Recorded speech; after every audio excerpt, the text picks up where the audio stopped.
বিসমিল্লাহির রহমানির রহিম। বন্ধুরা, আজকে সূরা আনামের 101 নম্বর আয়াত থেকে 120 নম্বর আয়াত পর্যন্ত মোট 20টা আয়াত এর অনুবাদ আলোচনা করব। আমার ভুল ভ্রান্তি হলে ক্ষমা সুন্দর দৃষ্টি দেখবেন, কারণ শব্দ জড়তা আছে, আমার তো ব্যস্ততা, তাই। সূরা আনাম আয়াত নম্বর 101। তিনি আকাশ ও ভূমণ্ডলের স্রষ্টা। আকাশ এবং ভূমণ্ডলের স্রষ্টা, অনেক বিশাল কথা। তার সন্তান হবে কী রূপে? এখন মনে করেন যে সৃষ্টিকর্তার মানে এই আকাশ তুল্য বিশাল এই বিশ্ব ব্রহ্মাণ্ড, সে যদি সন্তান দেয় তাহলে তো তার সন্তান তো এই বিশ্ব ব্রহ্মাণ্ডের মতো হবে, তাই না? বিশাল আর একটা, তাই না? কিন্তু মোটর সাইকেল ধর বাচ্চা দিতে পারে না, হেরিক্যান, টুপি, বাতি, টর্চ লাইটকে বাচ্চা দেয়, দিতে পারে না, দিলে অনুরূপ বাচ্চা দেবে, তাই না? এটা একটা বোকামি আর কি, খুবই বাজে বিষয়। তবে এই কথাগুলো কিন্তু আমাদের মধ্যে চলে আসছে। সূরা আনামের 103 নম্বর আয়াতে যদি আমরা দেখি, তাহলে আল্লাহকে বলা হয়েছে তিনি দৃষ্টির অধিগম্য নন, কিন্তু দৃষ্টিশক্তি তার অধিগম্য। তিনি হচ্ছে সূক্ষ্ম জ্যোতি আর কি, তিনি হচ্ছে জ্যোতিময়। কিন্তু এইটা কিন্তু আমরা মুসলমানরা কিন্তু বিকৃত করে ফেলাইছি। আপনি যদি সহিহ হাদিস মুসলিম শরীফের ৬৯০০ হাদিসটা দেখেন, তাহলে সেখানে বলা হয়েছে আল্লাহর রূপ নাকি আদমের মতো, আল্লাহর রূপ নাকি আদমের মতো। তওবা, তাই না? তো আমাদেরও কিন্তু ভুল আছে, কিন্তু আমরা ভুলগুলো মানতে চাই না, ফলে এই বিভেদ সৃষ্টি হয়। আল্লাহর রূপ কেমন মানুষের মতো হতে হবে? আল্লাহ তো আল্লাহর মতোই, তাই না? আল্লাহ আল্লাহর মতো না। আচ্ছা যাক, সূরা আনাম 101 নম্বর আয়াতে তিনি আকাশ ও ভূমণ্ডলের স্রষ্টা, তার সন্তান হবে কী রূপে? তার তো কোনো সঙ্গীই নেই, তিনি তো সমস্ত কিছু সৃষ্টি করেছেন এবং প্রত্যেক বস্তু সম্বন্ধে তিনি সবিশেষ অবহিত। সূরা আনাম আয়াত নম্বর 102। এই তো আল্লাহ তোমাদের রব, তিনি ছাড়া কোনো উপাস্য নেই, তিনি সব কিছু স্রষ্টা, সুতরাং তোমরা তার উপাসনা করো, তিনি সব কিছুই তত্ত্বাবধায়ক।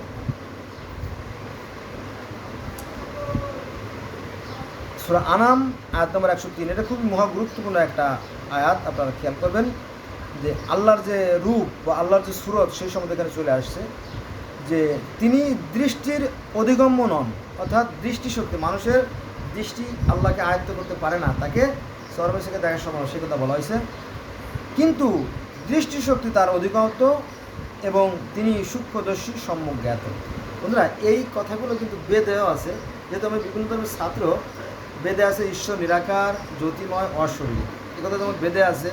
তারপরে জরথুস ধর্মের কথা জানেন, জরথুস ধর্ম, সেখানেও কিন্তু ঈশ্বর ছিল জ্যোতিময়। অর্থাৎ জলস্থান যখন নদীর ধারে বসে ধ্যান সাধনা করতেছিলেন, তখন ঈশ্বরের এক দূত এসে ওই যে আল্লাহ পাক যেমন তুর পাহাড়ে মুসার সাথে দেখা করেন, ঠিক ওরকম তার সাথে দেখা করেন। আবার মিশরীতে ফারাও যে রাজাদের যে সৃষ্টিকর্তা, অদৃশ্য সৃষ্টিকর্তা রা, তিনিও কিন্তু অদৃশ্য। সেই অদৃশ্য সৃষ্টিকর্তাকে কেউ দেখতে পারে নাই, তাকে দেখা যায় না। কিন্তু এই কথাগুলো যারা ধর্মগুরু, তারা কিন্তু এটা ধর্ম ব্যবসা করার কারণে এটা সাধারণ মানুষকে বলে না, ফলে মানুষের মধ্যে বিভেদ সৃষ্টি হয়। তার মানে কি, সনাতন ধর্ম ঈশ্বর জ্যোতিময়, জরথুস ধর্ম ঈশ্বর জ্যোতিময়, মিশরীয় পুরাণের ঈশ্বর জ্যোতিময়। তারপরে ইহুদি ধর্ম, খ্রিস্টান ধর্ম, জানেন তো, তাওরাত, জবুর, ইনজিল, জেনেসিস, তালমুদ, যতই বলেন কি, সেখানেও সেই যে সিনাই পর্বত বা তুর পাহাড় বা তোয়া পর্বত, যাই বলেন, সেখানেও কিন্তু ঈশ্বর জ্যোতিময়।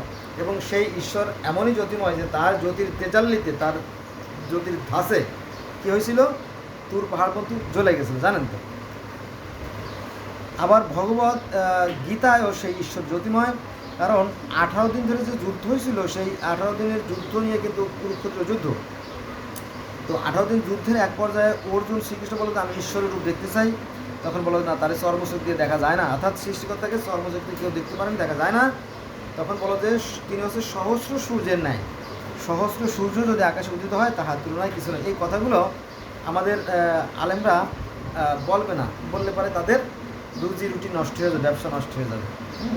সৃষ্টিকর্তার বিধানে কোনো পরিবর্তন নাই, সেই 1,24,000 মতান্তরে 2,24,000 নবী রাসূল পৃথিবীতে যারা আসছে তারা মূলত ওই একই বাণী প্রচার করে গেছে, অর্থাৎ সৃষ্টিকর্তার বিধানে কোনো পরিবর্তন হয় না। এইভাবে আমার মতো অনেকে বলবে কিনা আমি জানি না, তবে আমার এই বলাটা অনেকেই পছন্দ করে না, না করলে কিছু আসে যায় না। যেহেতু আমি সত্য বলছি, আর সত্য বলাটা কোরআনের নির্দেশ, আমার আল্লাহর নির্দেশ। এবার আসেন সূরা আনাম আয়াত নম্বর 104।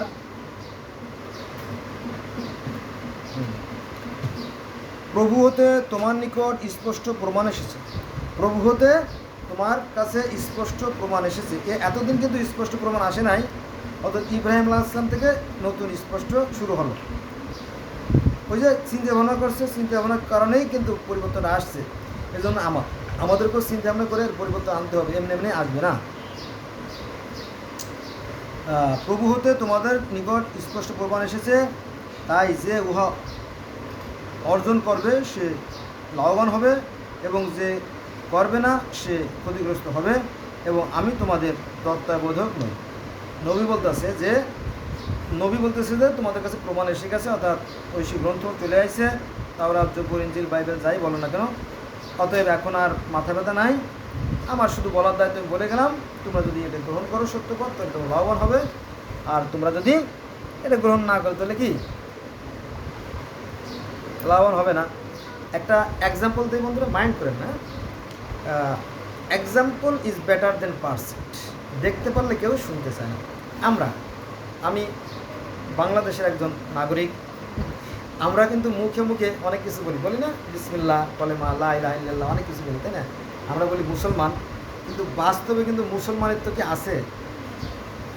আমাদের এই ঢাকার শহর যেমন সবচেয়ে বেশি মসজিদের শহর, আবার সবচেয়ে বেশি দুর্নীতিরও শহর, সবচেয়ে বেশি দুর্নীতি এই দেশে হয়। এবং এটা আমার কথা না, মাইন্ড করবে না প্লিজ। এটা হচ্ছে আমনেস্টি ইন্টারন্যাশনালের যে জরিপ আছে, সেই জরিপের তথ্য অনুযায়ী বলতেছে যে বাঙালির মতো অসভ্য, ইতর এবং এই চরিত্রহীন জাতি বিশ্বের ইতিহাসে বিরল এবং নোংরাও বটে। এখন আপনি কোনটাকে প্রাধান্য দেবেন বলেন? আপনি সাবান দিয়ে কাপড় কাচলেন, কিন্তু সাবান পরিষ্কার হলো না, তার মানে কি? বুঝতে হবে এই সাবান এ ভাজাল। যাকে সাবান বলতেছেন এটা আসলে সাবান না, ওটা ছিল চক পাউডার। বোঝা গেছে? তো আমরা যে মুসলমান, আসলে আমরা মুসলমান, আমরা ভেজাল জাতি, অত্যাচারী জাতি, জালেম জাতি। এই জিনিসটা আপনাকে স্বীকার করতেই হবে। যাই হোক, আমরা মূল কথা ফিরে যাই। সূরা আনাম আয়াত নম্বর 105।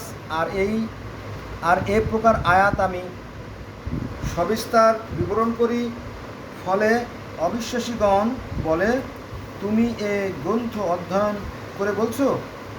আমি কিন্তু জ্ঞানী কওমের জন্য সুস্পষ্ট বিবৃতি করি।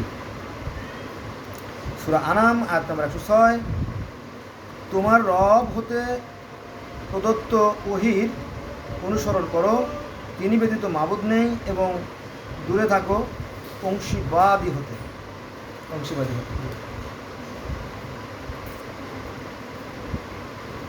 সূরা আনাম আয়াত নম্বর 107। আর যদি আল্লাহ ইচ্ছে করতেন তবে তারা শিরক করত না, এবং আমি তোমাকে তাদের রক্ষক নিযুক্ত করিনি, আর তুমি তাদের বন্ধু নও। সূরা আনাম আয়াত নম্বর 108।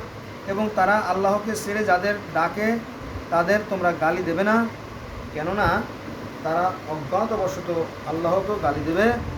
এভাবে প্রত্যেক জাতি এর দৃষ্টিতে স্বয়ং কার্য সুশোভন করেছি। এখানে একটা পেজকি লেগে গেছে বন্ধুরা। পেজকি বোঝেন নাই? পেজকি এটা না বললেই নয়। দেখেন সূরা আনামের 108 নম্বর আয়াত দেখেন, এখানে কি বলা হয়েছে? এবং তারা আল্লাহকে ছেড়ে যাদের ডাকে, অর্থাৎ আল্লাহর ছেড়ে কারে ডাকে?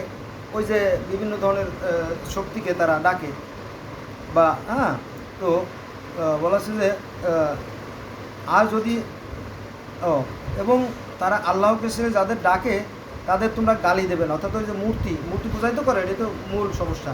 তো সেই মূর্তিকে গালি ক্লাস করা যাবে না বা হ্যায় প্রতিপন্ন করা যাবে না, কেননা তারা অজ্ঞতাবশত আল্লাহকে গালি দেবে। যদি আমরা দেবদেবীদেরকে গালি দেই তাহলে তারাও অজ্ঞতাবশে আল্লাহকে গালি দেবে। এভাবে প্রত্যেক জাতি